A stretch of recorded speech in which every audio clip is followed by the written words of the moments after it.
Magandang araw! Sama-sama tayong matuto sa Teacher Sal Learning Resource Channel.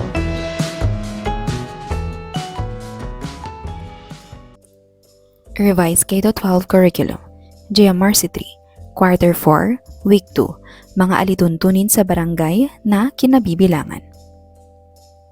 Para sa unang araw.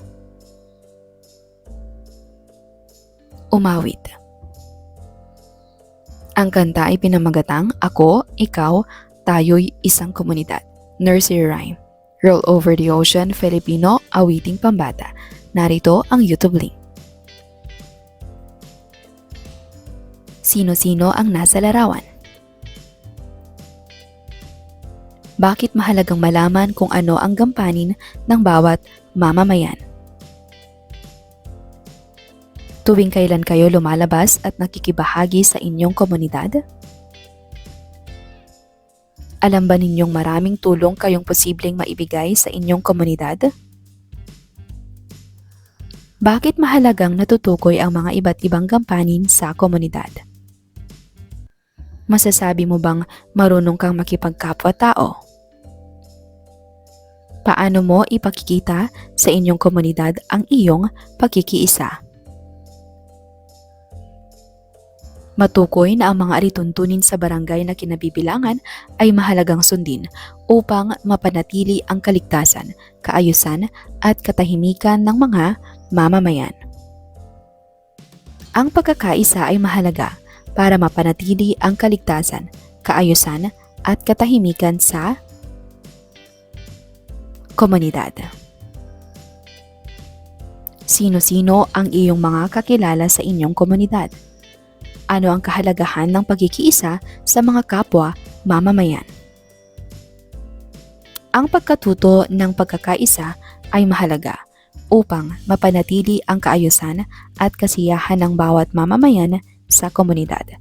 Mahalagang malaman ang kahalagahan ng pagkikiisa sa murang edad upang mahasa ito hanggang sa pagtanda.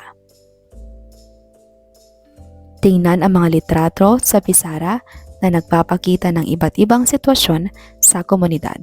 Suriin kung ano ang nangyayari sa bawat litrato.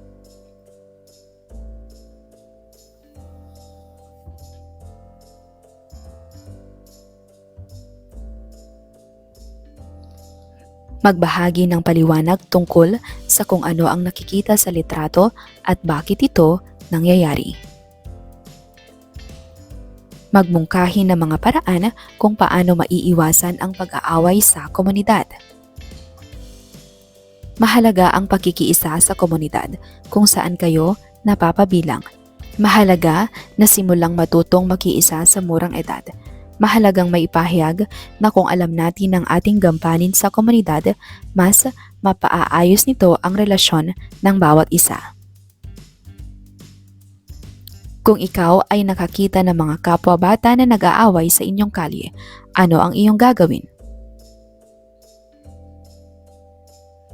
Lalapitan ko sila at kakausapin upang tumigil sa pag-aaway. Kung hindi sila makinig, hihingi ako ng tulong sa isang nakatatanda. Kung ikaw ay may nakasalamuha na bagong kapitbahay, paano mo siya tutulungan malaman ang kanyang gampanin sa komunidad? Ipapaliwanag ko sa kanila ang aming mga alituntunin at ipakikilala ko siya sa aming mga kapitbahay. Kung ikaw ay nangangailangan ng gabay patungkol sa iyong gampanin sa komunidad, saan ka maaaring humingi ng tulong? Maaari akong humingi ng tulong sa aking magulang, guro o mga opisyal ng barangay. Bakit mahalaga na maging malay sa inyong gampanin sa komunidad? Ano ang iyong paraan ng pagkikiisa sa inyong komunidad?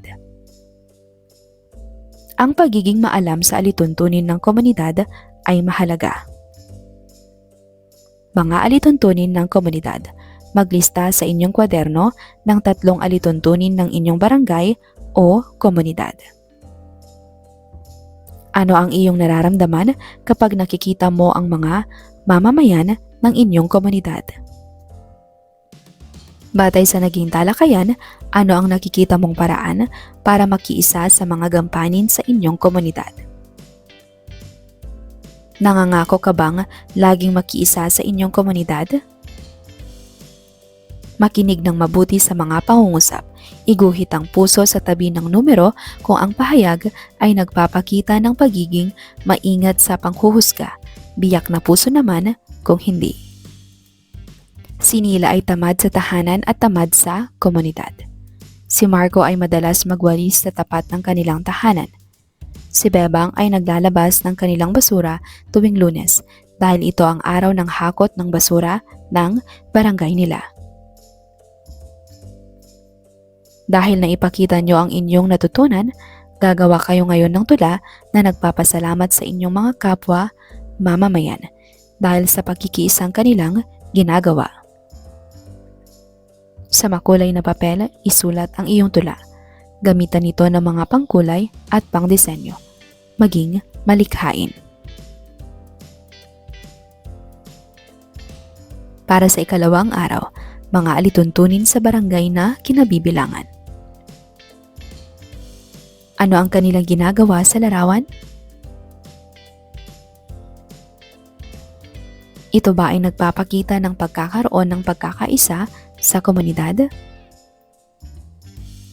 Sa araw na ito, ating ipahahayag na ang mga alituntunin sa barangay na kinabibilangan ay mahalagang sundin upang mapanatili ang kaligtasan, kaayusan at katahimikan ng mga mamamayan. Maglaro tayo, makinig sa musika habang umiikot kayo sa mga upuang nakaayos ng pabilog.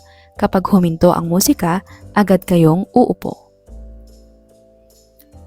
Ang mga mag-aaral na walang mauupuan ay magbibigay ng isang halimbawa ng alituntunin ng barangay na makatutulong sa pagpapanatili ng kaayusan, kaligtasan at katahimikan ng mga mamamayan sa komunidad. Narito ang mga halimbawang sagot. Pagtawid sa tamang tawiran, paggalang sa mga kapitbahay, pagkikipaglaro sa mga bagong kapitbahay, hindi pagkikipagtsismisan, pagiging palakaibigan sa kapitbahay.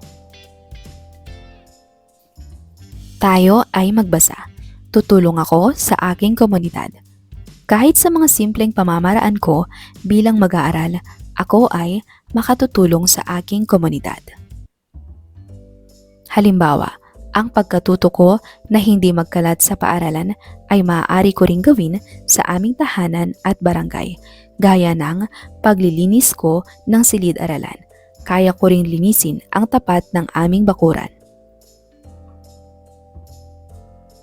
Ano-ano pa ang iba't ibang alituntunin na magpapanatili ng kaayusan, kaligtasan at katahimikan ng mamamayan sa inyong barangay? Sumasang-ayon ka ba na mahalaga ang pagkakaisa upang panatilihin ang kaayusan, kaligtasan at katahimikan sa komunidad? Bakit? Mahalaga ang paghikayat na panatilihin ang kaayusan, kaligtasan at katahimikan ng mamamayan sa bawat antas ng lipunan. Maraming paraan kung paano makahikayat na sumunod sa mga alituntunin ng barangay. Ito ang mga sumusunod na paraan. Pagiging mabuting ehemplo. Pagiging aktibo at malay sa mga pangangailangan ng inyong pamilya at kasama sa bahay. Pagbibigay ng suporta sa mga kapitbahay. Pagsita sa mga nanggugulo sa inyong komunidad. Pagbibigay ng suporta sa barangay. Kung ang bawat tao ay may paggalang sa mga alituntunin, paniguradong mas mapagyayabong ang ating komunidad. Gawain bilang isa, lagyan ng masayang mukha ang patlang kung ito ay nagpapakita ng pagkikiisa, malungkot na mukha naman kung hindi. Pagiging aktibo at malay patungkol sa mga alituntunin sa inyong barangay. Pagiging matulungin sa mga kapitbahay. Pakikilahok sa mga adhikain ng komunidad, paglilinis ng sariling bakuran at pagsunod sa tapat ko, linis ko. pagbabahagi ng kaalaman patungkol sa mga alituntunin ng barangay, lalo na sa mga nakababata. Narito ang mga susing sagot. Batay sa mga ipinapakitang sitwasyon, alin ang sa tingin mong mahalagang pagtuunan ng pansin ng bawat miyembro ng barangay? Ano ang sa tingin mong nararapat na paraan ng panghihikayat makiisa? May nais ka bang ibahagi sa klase tungkol sa pagkikiisa? Bilugan ng akmang salita na nasa loob ng panaklong. Ang pagkikiisa ay gawaing pang-makasariling, pang-makabayan. Ang mga kapwa-bata na nakikiisa ay nakatutulong sa paaralan, barangay. Ang mga mamamayan na nakikiisa ay mga miyembro ng komunidad na kagila-gilalas, nakagugulo. Dahil na ipakita nyo ang inyong kaalaman, gumawa ng poster na maaaring ipaskil sa inyong barangay patungkol sa pagkikiisa. Kumuha ng makulay na kartolina, sumulat at gumuhit ng sariling poster para sa inyong barangay. Naway magsilbing paalala ang mga poster nyo na kailangan ng pagkikiisa sa inyong komunidad para ito ay mapagyabong.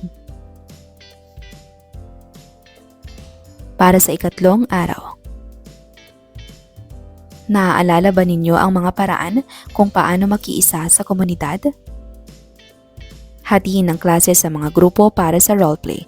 Bawat grupo ay gagawa ng isang maikling skit na magpapakita ng sumusunod na layunin.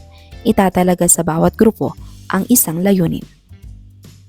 Pagsunod sa tapat ko, linis ko. Pagsunod sa batas, trapiko. Pagsita sa kapwa-bata na nagkakalat sa sapa. Sa araw na ito, kayo ay inaasahan na may iuugnay na ang mga alituntunin sa barangay na kinabibilangan ay mahalagang sundin upang mapanatili ang kaligtasan, kaayusan at katahimikan ng mga mamamayan. Sa inyong kwaderno, isulat ang sagot sa puzzle na makikita sa pisara. Pagkatapos, sagutin at talakayin ang mga gabay na tanong.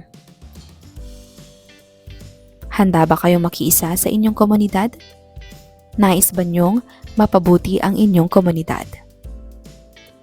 Paano makatutulong ang pagkikiisa sa pagpapanatili ng kaayusan, kaligtasan at katahimikan ng mamamayan? Lagyan ng bituin ng patlang kung ang sitwasyon ay nagpapakita ng pagkikiisa. Malungkot na mukha naman kung hindi. Ayaw na ayaw tumulong sa paglilinis ni Maria. Si Belinda ay hindi sumusunod sa tapat ko, linis ko.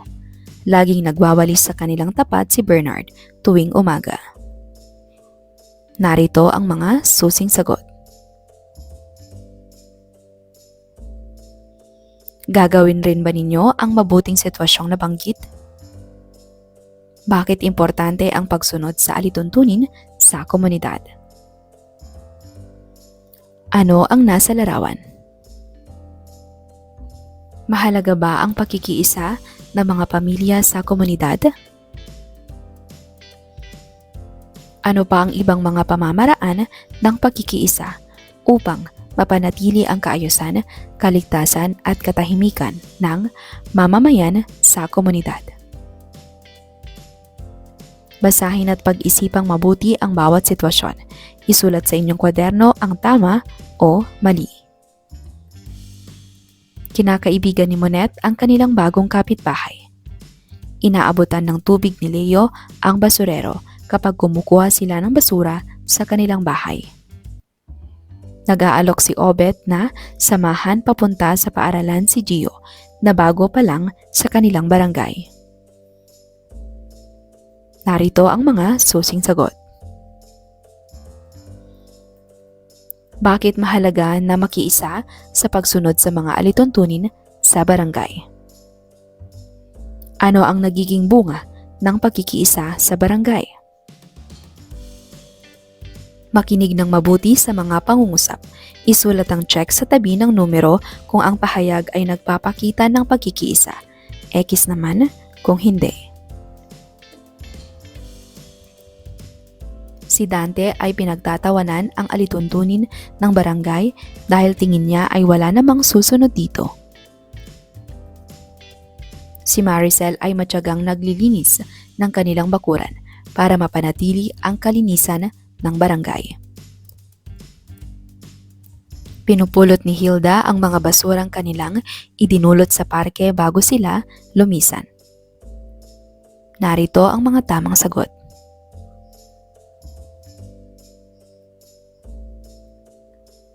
Dahil naipakita niyo ang tamang sagot, kayo ay may takdang aralin. Pag uwi sa inyong tahanan, tanungin ang inyong pamilya kung paano niyo nasusunod ang mga alituntunin ng barangay. Isulat ang sagot ng inyong pamilya sa inyong kwaderno. Naway magsilbing paalala ang inyong isinulat na para sa ating barangay, kailangan nating sundin ang bawat alituntunin. Para sa ika-4 na araw. Awitin natin muli ang kantang pinamagatang Ako, Ikaw, Tayo'y Isang Komunidad Nursery Rhyme. Narito ang YouTube link. Paano ka makapagsasanay na mapakita ang pagkikiisa sa pamamagitan ng paglahok sa mga gawain alinsunod sa mga alituntunin sa barangay na kinabibilangan? Ano ang mga angkop na kilos para maisagawa ito? Sa araw na ito, kailangan nating mapaliwanag na ang mga alituntunin sa barangay na kinabibilangan ay mahalagang sundin upang mapanatili ang kaligtasan, kaayusan at katahimikan ng mga mamamayan. Slogan analysis. Naaalala ba ninyo ang poster na inyong ginawa para sa inyong barangay noong nakaraang araw? Handa ka bang sundin ang nakasulat o nakaguhit sa iyong poster para sa ikabubuti ng inyong barangay? Bilang isang mamamayan, handa ba kayong magsakripisyo para sa iyong kapwa mamamayan? Ano sa tingin mo ang dapat pang pagtuunan ng pansin ng barangay ukol sa paglahok sa mga gawain alinsunod sa mga alituntunin sa barangay na kinabibilangan? Mahalagang maipaliwanag na ang pagkikiisa sa komunidad ay sinisimulan sa murang edad. Ang pagkikiisa ay pundasyon ng maayos na komunidad. Ang pagtatanggol sa ating komunidad at mga mamamayan nito ay parte ng ating responsibilidad bilang mga mabuting miyembro ng barangay. Dugtungan nyo ang mga pahayag na nasa pisara upang maipakita na pinahahalagahan nyo ang inyong barangay at komunidad. Pagkatapos, magbahagi kung mayroon kayong katanungan o reaksyon sa mga sagot ng inyong mga kamag-aral. Makikiisa ako sa aking komunidad dahil sa paaralan at tahanan, natututunan maglinang ng pagkikiisa sa komunidad upang pahalagahan natin ito. Maraming paraan kung paano makiisa sa komunidad. Ito ang mga sumusunod na paraan. Huwag mang-abala sa komunidad. Tulungang tumawid ang nakatatanda o nakababata. Maging magalang at matulungin sa matatanda. Iwasan ang pagmumura o pagkakalat. Pagtatanggol ng mga inaaping miyembro ng komunidad. Kung ang bawat Pilipino ay may pagkikiisa sa barangay, paniguradong masiyayabong ang ating mga komunidad, maliit man ito o malaki.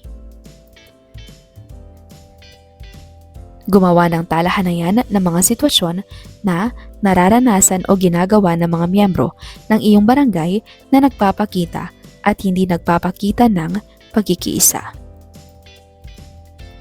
Sa unang kolum, mga sitwasyon na nagpapakita ng pagkikiisa. Magbigay ng 2 hanggang 3 sitwasyon. Sa ikalawang kolum, mga sitwasyon na hindi nagpapakita ng pagkikiisa. Magbigay ng 2 hanggang 3 sitwasyon. Sa ikatlong kolum, paano itatama ang nasa ikalawang kolum. Bakit dapat maglaan ng oras at effort para masiguradong mapapanatili ang kaayusan, kaligtasan at katahimikan ng mamamayan? Ano-ano ang mabuting dulot sa komunidad ng pagpapanatili ng kaayusan, kaligtasan at katahimikan ng mamamayan? Makinig ng mabuti sa mga pangungusap. Isulat ang nakangiting mukha sa tabi ng numero kung ang pahayag ay nagpapakita ng pagkikiisa. Isulat ang malungkot na mukha kung hindi. Ang pamilya ni Melinda ay hindi na gumagamit ng karaoke kung gabi na. Ang pamilya ni Melinda ay hindi na gumagamit ng karaoke kung gabi na para hindi makaabala sa iba. Si Jobert ay palabigay ng ulam sa kapitbahay. Ang pamilya ni Marco ay hindi lumalabas ng kanilang tahanan at hindi nakikihalubilo sa iba. Narito ang mga tamang sagot. Gawin ng mga sumusunod pag uwi sa bahay. Tanungin ng magulang o kapatid kung ang pamilya nyo ay nakikiisa sa barangay. Ilista ang mga nagawa ng inyong pamilya upang maipakita ang inyong pakikiisa sa barangay. Maging handa dahil itatanong ito ng guro sa susunod na araw.